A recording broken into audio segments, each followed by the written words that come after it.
Hello दोस्तों, स्वागत है आपका एक बार फिर से हमारे YouTube channel fun with math science में। और हम लोग कर रहे थे UPSC prelims 2023 EPFO, AO, EO और एपीएफसी में जो मैथ के क्वेश्चंस आने हैं उनको किस तरीके से कम समय में ज़्यादा से ज़्यादा तैयार कर लिया जाए। तो इसके पहले हम लोगों ने नंबर सिस्टम खत्म कर लिया है। नंबर सिस्टम के बाद फिर रेशियो एंड प्रोपोर्शन का काफी बड़ा चैप्टर था, उसको भी हमने कर लिया है। उसको हमने ज्यादा समय तक इसलिए बताया क्योंकि रेशियो एंड प्रोपोर्शन का इस्तेमाल जो है बहुत सारे टॉपिक्स में करके क्वेश्चन को आसान बनाया जा सकता है। फिर उसके बाद हम लोग एलसीएम और एचसीएफ से संबंधित जो भी क्वेश्चंस थे उनको कवर किया था। और फिर उसके बाद पार्टनरशिप वाले जो क्वेश्चंस थे वो भी कंप्लीटली हम लोगों ने पूरा कर लिया था। अब हम लोग आज नया चैप्टर स्टार्ट कर रहे हैं, एजेस। एजेस यानी कि उम्र। उम्र वाले एक सवाल या दो सवाल, एक ही सवाल मैं ज्यादातर कह सकता हूं, वैसे तो कभी कभी दो सवाल भी पूछ लेता है, वो आते जरूर हैं। तो क्योंकि ये लेवल यूपीएससी का है इसलिए हमको इसको बिल्कुल डीपली और कॉन्सेप्ट फुल समझ के चलना है, ताकि क्वेश्चंस वो किसी भी तरीके से घुमाकर पूछे तो आपसे वो क्वेश्चन छूटे ना। तो एजेस बेसिकली क्या होती है, जैसे हमारी उम्र हो गई, आपकी उम्र हो गई, फिर इस उम्र से रिलेटेड क्वेश्चन कैसे फ्रेम किए जाते हैं। कई बार ऐसा कहेगा कि मान लीजिए कि प्रेजेंट एज या वर्तमान उम्र दे देगा, तो प्रेजेंट उम्र दे देगा तो हो सकता है कि पास्ट की पूछ ले या फिर फ्यूचर की पूछ ले। पास्ट की भी पूछ सकता है और फ्यूचर की भी पूछ सकता है। या कई बार ऐसा कर सकता है कि पास्ट की एज दे देगा, मतलब भूतकाल की दे देगा और प्रेजेंट की पूछ लेगा, या फिर फ्यूचर की दे देगा, भविष्य की दे देगा और वर्तमान की पूछ लेगा। तो कहने का मतलब यह है कि वो तीन तरीके से क्वेश्चन फ्रेम कर सकता है। और ज्यादातर जो क्वेश्चन आते हैं वो वर्तमान उम्र पर ही आते हैं। कहेगा कि 5 साल पहले उम्र इतनी थी, फिर उसके बाद 10 वर्ष बाद उनका अनुपात ये हो गया, तो वर्तमान में उनकी उम्र कितनी है। तो ज्यादातर जो क्वेश्चंस बनते हैं वो प्रेजेंट से बनते हैं। लेकिन आपको जब तक ये कॉन्सेप्ट ना क्लियर हो कि पास्ट और फ्यूचर में जाने से क्या फर्क पड़ता है क्वेश्चन पे, तब तक आप इसमें के क्वेश्चंस को समझ नहीं पाओगे। तो मैं ये चाहूंगा कि जैसे मान लीजिए प्रेजेंट में किसी की उम्र है, मान लीजिए कि किसी की उम्र 30 वर्ष है, कोई भी ए व्यक्ति है, उसकी उम्र जो है कितना है, 30 ईयर है। अब अगर मैं कहूं कि 5 साल पहले, मतलब पहले की बात हो रही है, बीत चुका है, भूतकाल की बात हो रही है, तो 5 साल पहले की बात करूं, 5 ईयर बिफोर, तो आप खुद ही अंदाजा ये लगा सकते हो कि 5 साल पहले मतलब कि वर्तमान जितनी उम्र है उससे 5 साल कम ही होगा, मतलब कितना होगा, 25 होगा। तो यहां से ये कॉन्सेप्ट मिल रहा है कि जब भी वो कहे कि 5 ईयर, 10 ईयर, 30 ईयर, जितना भी ईयर कहे, पहले शब्द जहां पे आए, बिफोर शब्द जब आए, तो जब बिफोर शब्द की बात करें तो आपको माइनस कर देना है। अगर ऐसा कहे कि 5 ईयर आफ्टर या 5 साल बाद, तो 5 साल बाद, अब जाहिर सी बात है, अभी अगर ये 30 का है तो 5 साल बाद ये कितना हो जाएगा भाई, ये हो जाएगा 35 साल का। तो इसमें क्या हुआ, इसमें 5 साल जुड़ गया है, 5 ईयर क्या हुआ है, ऐड हो गया है। तो ये कॉन्सेप्ट बिल्कुल ध्यान में रखना कि जब वो कितने भी साल पहले की बात करें, कुल मिला के पहले की बात करें, बिफोर की बात करें, तो आपको माइनस कर देना है उतना ही। और जब आफ्टर की बात करें, बाद की बात करें, तो उतना ही आपको प्लस कर देना है। अब देखिए इसमें कुछ टेक्निकल कीवर्ड्स हैं। जैसे मान लीजिए पूछा जाए कि ए कोई है और 5 साल पहले, 5 ईयर एगो, 5 साल पहले, और ये कहा जाए 5 साल बाद, 5 ईयर आफ्टर, 5 साल पहले और 5 साल बाद, तो इन दोनों के बीच में एज का डिफरेंस क्या है, अंतर क्या है। मतलब कोई एक ए था 5 साल पहले और 5 साल बाद, तो 5 साल पहले इसका मतलब कि 5 साल पहले तो 5 साल पीछे की तरफ गया, और 5 साल बाद मतलब कि 5 साल आगे की तरफ गया। तो इसका जो अंतर आएगा, जो डिफरेंस आएगा, वो कितने का हो गया, 10 साल का हो गया, 10 ईयर, 10 ईयर का हो गया। इसी तरीके से एक चीज और समझ लो, मान लीजिए कोई ए है और वो इस समय मान लीजिए 20 वर्ष का है, मान लो इस समय वो 20 वर्ष का है, और अगर आपसे कहा जाए कि ये 10 साल बाद कितने का होगा, तो 10 साल बाद ये जाहिर सी बात है, आफ्टर 10 ईयर, आफ्टर 10 ईयर ये कितने का हो जाएगा, 10 साल बाद ये कितने का हो जाएगा, 10 इसमें जुड़ जाएगा क्योंकि बात की बात हुई है, ये हो जाएगा 30 साल का। लेकिन इसमें एक क्वेश्चन ऐसे बना सकता है, कह सकता है कि ए जो है उसके 10 वर्ष 10 ईयर आफ्टर 10 ईयर आफ्टर का भी 15 ईयर आफ्टर, मतलब कि 10 साल बाद की उम्र से भी 10 साल पहले बाद की उम्र, 10 साल बाद की उम्र से 10 साल बाद की उम्र, मतलब 10 year after two 10 year after. बात को समझना यहां पे कह रहा है कि 10 साल बाद एक कोई है, उसकी 10 साल बाद जो उम्र है उसके भी 10 साल बाद जो उम्र होगी, तो उन दोनों के बीच का अंतर क्या होगा।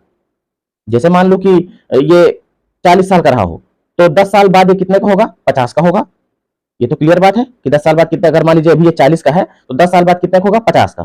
फिर इसके भी 10 साल बाद, इसके भी 10 साल बाद वो कितने का हो जाएगा, 60 का। तो अंतर आपसे पूछ रहा है कि 10 वर्ष बाद के 10 वर्ष बाद का अंतर, तो इन दोनों के बीच का जो डिफरेंस आएगा वो कितना आएगा, वो आएगा 10 ईयर। तो ऐसे भी क्वेश्चन घुमा सकता है, या फिर ऐसे कह सकता है कि ए की जो उम्र थी वो मान लीजिए 10 ईयर एगो या बिफोर 10 ईयर एगो के भी 5 ईयर एगो, मतलब 10 साल पहले की उम्र के भी 5 साल पहले 5 ईयर एगो, मतलब 10 साल पहले उसकी जो उम्र रही होगी उससे भी 5 साल पहले की उम्र के बीच का अंतर क्या होगा। बात को समझो, अभी मान लीजिए वो 20 वर्ष का है, ये प्रेजेंट है, मान लीजिए 20 वर्ष का है, तो 10 साल पहले वो कितने का रहा होगा, 10 का रहा होगा, और उसके भी 5 साल पहले वो कितने का हो जाएगा, वो 5 वर्ष का हो जाए। तो अगर इनके बीच का अंतर पूछ रहा है तो वो अंतर क्या आ जाएगा, 10 और 5 में से आप घटाओगे तो ये हो जाएगा कितना, 5 ईयर। ये कॉन्सेप्ट है, इनको यूज में आते रहते हैं इसलिए इनको ध्यान देना। अगर कहे कि एगो के भी एगो, पहले के भी पहले की बात करें, तो जितनी पहले वाली उम्र होनी है उसमें से उस पहले वाली उम्र को क्या कर देना है, घटा देना है। जैसे कहे कि आफ्टर के भी आफ्टर, 10 साल बाद और फिर 10 साल बाद, 10 साल बाद और फिर उसके भी 10 साल बाद, तो क्या करेंगे, 10 साल बाद जितनी उम्र बन रही होगी उसमें से भी 10 साल को क्या कर देंगे, हम घटा देंगे।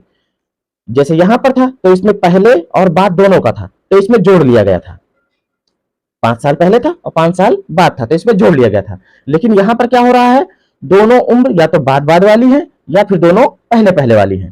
तो अगर इतने कॉन्सेप्ट आपको समझ में आ गए हैं तो हम चलते हैं अब क्वेश्चंस पर।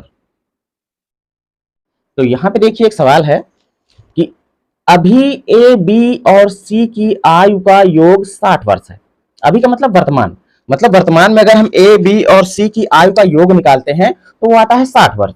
10 वर्ष बाद उनकी आयु का अनुपात 2:3:4 होगा, मतलब ये अनुपात जो फ्रेम हो रहा है वो 10 वर्ष बाद हो रहा है। तो बी की वर्तमान आयु क्या है।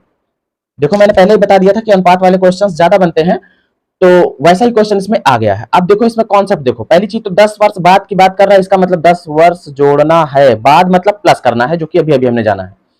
तो इसमें है कितने लोग भाई, एक है ए, एक है बी और एक है सी, और 10 वर्ष बाद का इनका अनुपात दिया गया है 2:3:4। तो 10 वर्ष बाद का अनुपात है, 10 वर्ष बाद का जो अनुपात है वो दिया गया है कितना है भाई, 2:3:4। अब कैसे लगेगा सवाल, जो यहां पर योग दिया गया है वो अभी का दिया है, जो अनुपात है वो 10 वर्ष बाद का है। तो हम क्या करेंगे, जो अभी का योग है इसको भी हम 10 वर्ष बाद का बना लेते हैं। तो जो योग है अभी, मतलब ए प्लस बी प्लस सी तीनों की उम्र का जो योग है वो 60 वर्ष है। तो 10 वर्ष बाद का कितना हो जाएगा भाई, ये अभी का है, ये अभी का है, तो 10 वर्ष बाद भाई 10 वर्ष बाद सबकी उम्र बढ़ेगी ना, 10 10, तो 10 ए की भी बढ़ गई, 10 बी की भी बढ़ गई और 10 सी की भी बढ़ गई, तो कुल कितना बढ़ जाएगा, बढ़ जाएगा इसमें जाके 30 वर्ष। तो कुल मिला के ये समझ लो कि 10 वर्ष बाद जो होगी 10 वर्ष बाद जो योग होगा, योग कितना पहुंच जाएगा, 90 पहुंच जाएगा। अब देखो हमारा जो योग था वो भी 10 वर्ष बाद का हो गया, और जो हमारा अनुपात है वो तो 10 वर्ष बाद का था ही। अब हम इसको लगा सकते हैं। तो पहले देखो, जब इन सबका टोटल का सम दिया गया है तो हम क्या करेंगे, सभी अनुपातों को जोड़ लेते हैं। तो 2 3 5 5 4 9, अनुपातिक योग हमारा कुल का कितना आ गया है, 9। अब सीधा सा कॉन्सेप्ट ये बिठाओ कि 9 में कितने से गुणा किया जाए कि 90 मिल जाए, क्योंकि जब अनुपात से वैल्यू में जाता है तो गुणा करके वो वैल्यू मिलती है, और वैल्यू से अनुपात में आते हैं तो उसी वैल्यू को सबसे हाईएस्ट नंबर से जिससे डिवाइड होगी उससे डिवाइड कर देते हैं, भाग दे देते हैं, तो अनुपात बन जाता है। तो अनुपात की मदद से हम इसको ज्ञात कर सकते हैं। हमने तीनों का सम निकाल लिया अनुपात का, वो आया 9। अब 9 में कितने से गुणा किया जाए कि 90 मिल जाए, तो आपका जवाब आएगा कि 9 में गुणा किया जाए कितने से, 10 से। जब 10 से गुणा करेंगे तो 10 9 90 मिल जाएगा। अब यही 10 हमको ढूंढना था।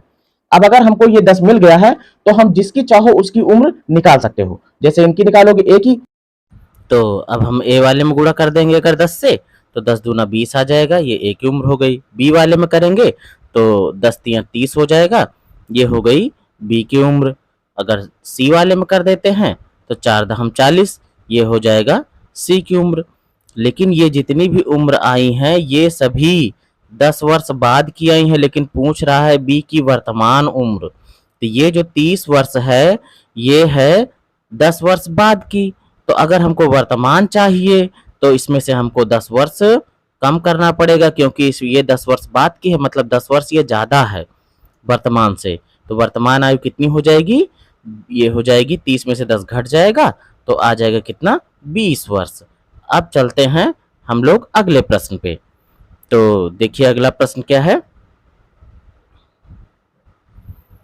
यहाँ पर देखिए दो लोग हैं, एक है मधु और एक है राधा। तो मधु और राधा की वर्तमान आयु के बीच का अंतर 6 वर्ष है। अब यहाँ पर देखो एक कॉन्सेप्ट है, मैं आपको नोट में लिखवाना चाह रहा हूँ कि वो कॉन्सेप्ट क्या है कि अगर मान लीजिए कोई 2 या 2 से अधिक लोग हैं, उनकी आयु के बीच में जो अंतर है वो अंतर हमेशा नियत रहता है, नियतांक रहता है, वो कभी कम या ज़्यादा नहीं होता है। जैसे मान लीजिए कि अगर मान लीजिए आयु का अंतर जो होगा, आयु के बीच का अंतर वो क्या रहता है, वो हमेशा नियत रहता है, मतलब वो बदलता नहीं है। इसको अभी हम एक एग्जाम्पल से आपको समझा देते हैं कि ये कैसे होता है। जैसे मान लीजिए कि आप और आपके भाई दोनों, मान लीजिए आप 10 वर्ष के हैं, वो 20 वर्ष के हैं, तो अंतर कितने का, 2 वर्ष का है। ये हमेशा वैसे ही रहेगा। ऐसे ही एग्जाम्पल ले लेते हैं, मान लीजिए ए कोई है वो 20 वर्ष का है और बी उसी का भाई है वो 25 वर्ष का है। तो अगर हम 5 वर्ष बाद दोनों की उम्र देखने लगे तो 5 वर्ष बाद ए हो जाएगा 25 का और बी हो जाएगा कितने का, 30 का हो जाएगा। भाई दोनों 5 वर्ष बाद 5 5 दोनों बढ़ जाएंगे। यहाँ पर अंतर देखो क्या था, 5 का था, और यहाँ पहले जो है कितना अंतर था, वो भी 5 का था। तो पहले भी अंतर 5 है और बाद में भी अंतर 5 है, मतलब वो अंतर कभी घटेगा बढ़ेगा नहीं। जैसे आप ही जो है जो 2 वर्ष बड़े थे अपने भाई से, तो चाहे आप 50 साल के हो जाओगे तब भी आपसे 2 वर्ष बड़ा आपका बड़ा वाला भाई रहेगा। तो यहाँ पर जो अनुपात दिया गया है वो 4 वर्ष बाद का है, तो एक तरफ मधु को लिख देते हैं और एक तरफ राधा को लिख देते हैं, और अनुपात दोनों का लिख देते हैं कि 4 वर्ष बाद का जो अनुपात है वो है 3:4। अब यहाँ पर ध्यान देने वाली बात है, क्योंकि जो अंतर हमें दिया गया था वो दिया गया था वर्तमान आयु का, लेकिन जो अनुपात दिया गया है वो 4 वर्ष बाद का दिया गया है, और हमने नोट में लिखवा ही दिया है कि अंतर हमेशा चाहे जितने वर्ष बाद का है वो सेम ही रहता है, वो अंतर कभी घट बढ़ नहीं सकता। मतलब कि हम जो 4 वर्ष बाद का अनुपात दिया गया है 6 वर्ष, उसमें भी हम इसी अंतर को यूज कर सकते हैं। तो कहने का मतलब ये है कि अभी जो इन दोनों के बीच का जो अंतर है, मान लीजिए कि अगर इनका जो अनुपात है, अनुपात देखो 3:4 है, तो 1 का डिफरेंस है दोनों में, तो एक जो है हमारा वो 6 वर्ष के अंतर को बता रहा है, तो उसी का हम यूज करके जो है मधु और राधा दोनों की उम्र निकाल सकते हैं उसी अंतर से ही। कैसे निकलेगा देखो, जब हमको निकालना हो मान लीजिए मधु का, तो कैसे निकलेगा यहाँ पे अंतर देख लीजिए, जो दिया दिया हुआ है वो है 3:4 का। तो हम अगर 3 वाले में गुणा कर देंगे 6 से तो मधु का आ जाएगा। ये अंतर जो है 1 का है, और ये अंतर हमेशा एक अनुपात का अंतर, ये अगर 6 को डिनोट कर रहा है तो 3 कितने का करेगा भाई? 3 करेगा कितने का? 3 छंग 18 का। और ये 18 वर्ष जो है वो मधु की उम्र है, 4 साल बाद वाली है, ये ध्यान रखना। अगर राधा का निकालना हो तो राधा वाले में जो 4 इसका रेशियो दिया गया है, उस 4 में 6 से गुणा कर देंगे तो वो आ जाएगा भाई। 1 डिनोट करता है 6 को, तो 4 डिनोट करेगा कितने को? 4 करेगा 6 चौको 24 को। तो इसका मतलब कि 4 गुणे 6 कर देंगे तो ये आ जाएगा राधा की उम्र, और ये भी 4 वर्ष बाद की है। हमको पूछ रहा था मधु की वर्तमान उम्र, तो ये जो 18 वर्ष है ये 4 वर्ष बाद की है। तो अगर वर्तमान उम्र चाहिए मधु की, तो मधु की वर्तमान उम्र जो होगी वो 4 वर्ष कम कर देंगे तो वर्तमान वाली आ जाएगी, क्योंकि 4 वर्ष ज्यादा की थी 18 वर्ष, तो 18 में से हम 4 घटा देंगे तो आ जाएगा कितना? 14 वर्ष। यही हमारा आंसर हो जाएगा।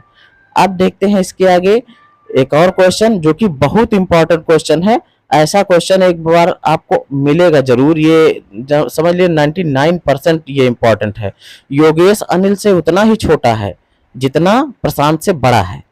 अब यहाँ पर अगर आप ध्यान से देखो, योगेश अनिल से उतना ही बड़ा है जितना प्रशांत से छोटा। तो अगर इन तीनों में देखो कि सबसे छोटा कौन है भाई? योगेश अनिल से छोटा है, पहली लाइन ये बताती है।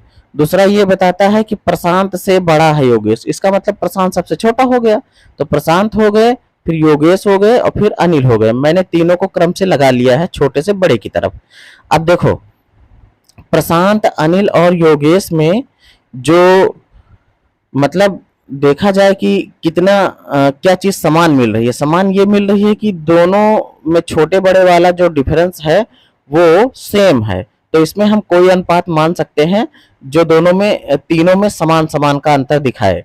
तो हमको सबसे छोटा वाला अनुपात मानना चाहिए, 1:2:3 कर लेना चाहिए। अगर चाहो तो 2:4:6 भी कर सकते हो, उससे भी आ जाएगा, लेकिन हमको मानना है सबसे छोटा वाला। तो 1:2:3 हम रखेंगे।